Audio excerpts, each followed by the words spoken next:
ప్రభుత్వ ఉపాధ్యాయుని నుండి పాఠశాల విద్యాశాఖ డైరెక్టర్ వరకు తెలంగాణ పాఠశాల విద్యాశాఖ డైరెక్టర్గా నియమించబడిన శ్రీ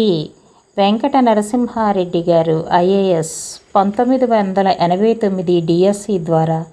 డిస్ట్రిక్ట్ ఫస్ట్ ర్యాంక్తో ఎస్ఏ మ్యాథ్స్గా ఉమ్మడి మెదక్ జిల్లా గద్వేల్ మండలం అహమ్మదీపూర్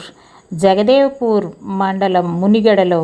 1995లో